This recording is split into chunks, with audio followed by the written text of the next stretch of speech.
Hello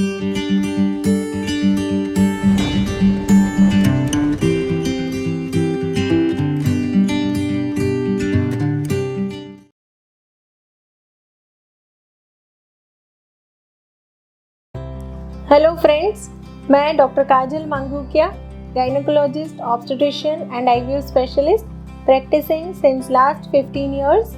eight सूरत।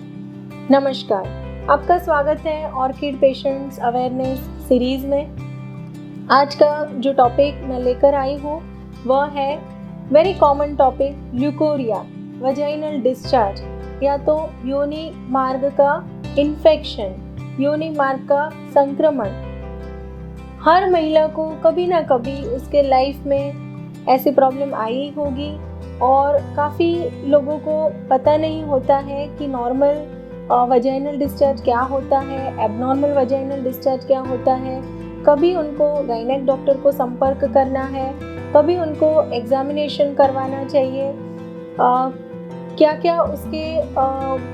Side effects हो सकते हैं अगर उसका टाइम पे ट्रीटमेंट नहीं होता है। तो आज इस वीडियो में आज बताने वाली हूँ कि basically what is a vaginal discharge, what is normal vaginal discharge, what is abnormal vaginal discharge, उसके क्या क्या रिस्क फैक्टर्स रहते हैं, क्या क्या सिम्टम्स आ सकते हैं, कौन से टाइप्स के वजाइनल डिस्चार्ज या तो वजाइनल इन्फेक्शन हो सकते हैं, उसके क्या क्या इन्वेस्टिगेशन या तो रिपोर्ट्स करने पड़ते हैं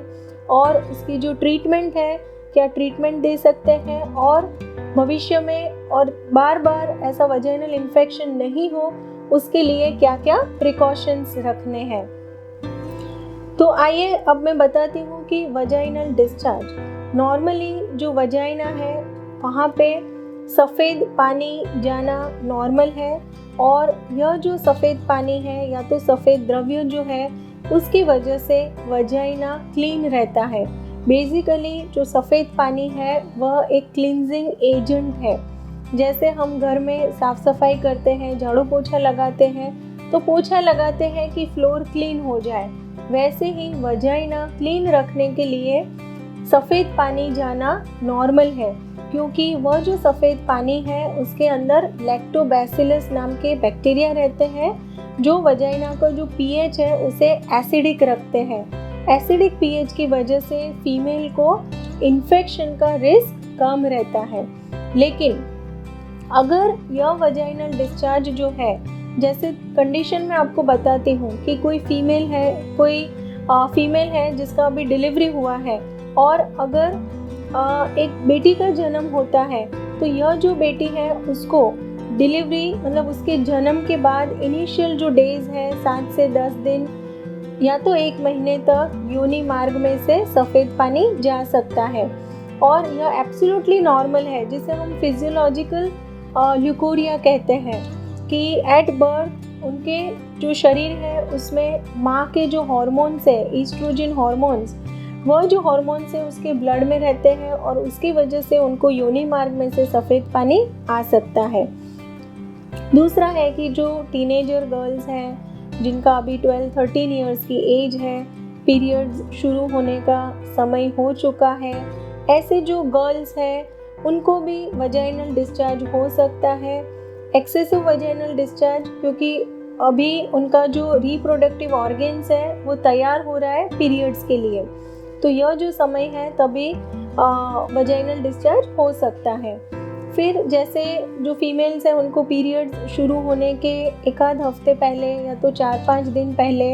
योनि मार्ग में से सफ़ेद द्रव्य जाता है, वह भी नॉर्मल है। और जब भी सेक्सुअल इंटरकोर्स होता है वो टाइम पे भी जो वजाइना है उसमें से डिस्चार्ज होता है, वह भी एब्सोल्युटली नॉर्मल माना जाता है। लेकिन अगर यह जो वजाइनल डिस्चार्ज है उसकी वजह से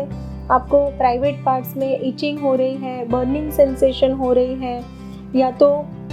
जो वजाइनल डिस्चार्ज है उसका कलर चेंज हो रहा है कि येलोइश कलर का है, ग्रीन कलर का है, या तो ब्लड के साथ मिक्स होके आ रहा है, या तो यह जो डिस्चार्ज है वो फ्रॉदी है, एकदम ऐसे साबुन के जो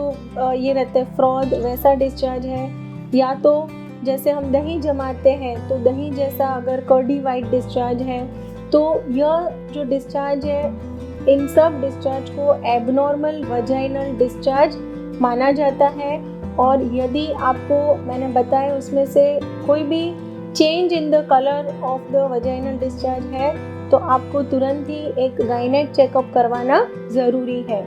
दूसरे और क्या क्या सिम्टम्स हो सकते हैं एबनॉर्मल वजाइनल डिस्चार्ज के, कि अगर काफ़ी पेशेंट है कि उनको वजाइनल डिस्चार्ज शुरू होता है और उनको लगता है कि एब्सोल्युटली नॉर्मल है, लेकिन अगर आपको बार बार ऐसी समस्या हो रही है और जैसे अभी मैंने बताया कि उसकी वजह से इचिंग बर्निंग वगैरह हो रहा है, पेड़ों के भाग में तकलीफ़ हो रही है, पेन हो रहा है, कमर में दर्द हो रहा है, आपको थकान महसूस होती है, बुखार जैसा लगता है, कभी कभी पेशेंट बताते हैं कि मैम पूरा दिन कोई तकलीफ़ नहीं होती है लेकिन इवनिंग जैसे 4-5 बजे का समय होता है तो वह समय में शरीर थोड़ा गर्म लगता है, थोड़ा सा काम करते हैं तो थकान लगती है, पैर में क्रैम्प्स आते हैं, वीकनेस फील होता है,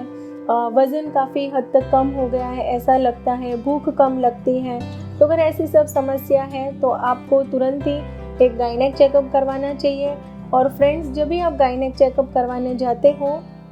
तभी आपका इंटरनल एग्जामिनेशन करना बहुत ही ज़रूरी है। तो स्पेशली मैं यहाँ पे जो भी पेशेंट्स हैं या तो जो भी महिलाएं हैं जिनको ऐसी तकलीफ़ है तो उन्हें जब भी गायनेक डॉक्टर के पास जाते हैं तो इंटरनल एग्जामिनेशन करने की परमिशन दे। आपको उससे डरना नहीं है, उसमें कोई पेन फील नहीं होता है, क्योंकि काफ़ी महिलाओं के माइंड में ऐसा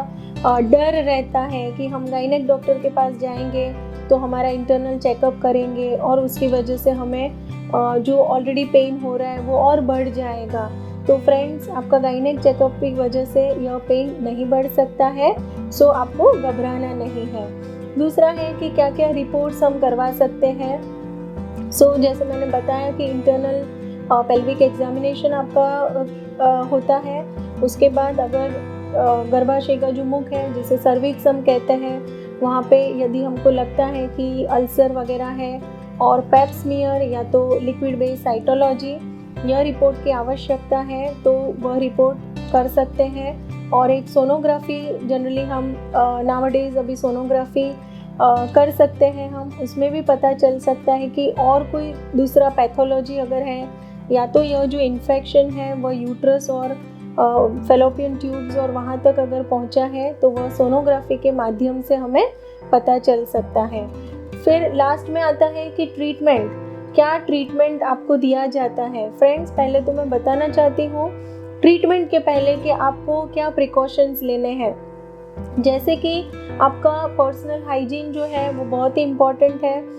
रेगुलर आपको प्राइवेट पार्ट्स क्लीन शेव रखने हैं। आपके जो अंडर गारमेंट्स हैं वो कॉटन के ही पहनने हैं, क्योंकि सिंथेटिक अंडर गारमेंट्स में पसीना ज़्यादा होता है और उसकी वजह से आपको फंगल इन्फेक्शन का रिस्क बढ़ जाता है। दूसरा है कि आपकी दोनों हस्बैंड एंड वाइफ दोनों पार्टनर्स की ट्रीटमेंट होना बहुत ही ज़रूरी है, क्योंकि अगर वाइफ ने ट्रीटमेंट लिया है उसका इन्फेक्शन क्लियर हो जाएगा। और अगर मेल पार्टनर को जनरली सब जो भी गायनेक या जो भी डॉक्टर के पास आप जाएंगे तो वो दोनों के लिए ही ट्रीटमेंट लिखते हैं, लेकिन हस्बैंड को भी यह दवाइयाँ खाना बहुत ही आवश्यक है, क्योंकि वाइफ ने दवाई का कोर्स कंप्लीट कर लिया, उसको इन्फेक्शन क्लियर हो गया, लेकिन सेकेंड टाइम अभी जब भी आप रिलेशन प्लान करेंगे तो क्रॉस इन्फेक्शन का रिस्क रहता है। तो यदि आप दोनों के लिए ट्रीटमेंट दिया है तो दोनों ने ही ट्रीटमेंट कंप्लीट करना ज़रूरी रहता है। दूसरा है कि मेडिसिन जो दिए जाते हैं, एंटीबायोटिक्स का ट्रीटमेंट दिया जाता है, वजाइनल पेसरी वगैरह एडवाइस कर सकते हैं, और लोकली अप्लाई करने के लिए जो भी एंटी फंगल वगैरह मेडिसिन रहते हैं वह आपको प्रिस्क्राइब कर सकते हैं। सो अंत में मैं यह बताना चाहती हूँ कि अगर आपको वजाइनल डिस्चार्ज की समस्या है तो उसे टेकन फॉर ग्रांटेड ना ले और आपके गायनेक के पास जाके एक आपका कंसल्टेशन करवा लें, ताकि यह जो इन्फेक्शन है वो ज़्यादा अंदर तक ना फैले, क्योंकि अगर इन्फेक्शन ज़्यादा अंदर फैलता है तो आपको पीरियड्स के टाइम हेवी ब्लीडिंग की समस्या हो सकती है और यह जो इन्फेक्शन है वो इंटेस्टाइन वगैरह में भी फैल सकता है। सो छोटा प्रॉब्लम है, जल्दी आप अगर उसका ट्रीटमेंट लेते हो तो आप भविष्य में बड़े प्रॉब्लम में से बाहर आ सकते हो। और अगर बार बार किसी को वजाइनल इन्फेक्शन हो रहा है, डिस्चार्ज हो रहा है, या तो रिलेशन के बाद ब्लीडिंग शुरू हो जाती है, तो यह जो पेशेंट है उनको सच में सतर्क होना आवश्यक है, क्योंकि यह एक चिन्ह हो सकता है सर्वाइकल कैंसर के लिए। तो फ्रेंड्स, अपने जो भी वुमेन्स हैं उनकी हेल्थ अच्छी रहे, quality of life of every woman अच्छी रहे, उसके लिए आपको पर्सनल केयर करना बहुत ही आवश्यक है। अगर आपको इस टॉपिक के रिलेटेड और कोई भी क्वेरीज है तो आप कमेंट बॉक्स में ज़रूर से लिख सकते हैं, और अगर आपको लगता है कि और कोई टॉपिक हम आपके साथ लेके आए तो वह टॉपिक भी आप कमेंट बॉक्स में लिख सकते हैं। और friends, vaginal discharge is a very common problem for all the age group. तो आपके जो भी नियर डियर हैं उनको यह वीडियो शेयर करें, ताकि उन्हें भी पता चले कि what is a normal vaginal discharge and what is a abnormal vaginal discharge. Thank you friends once again for watching this video.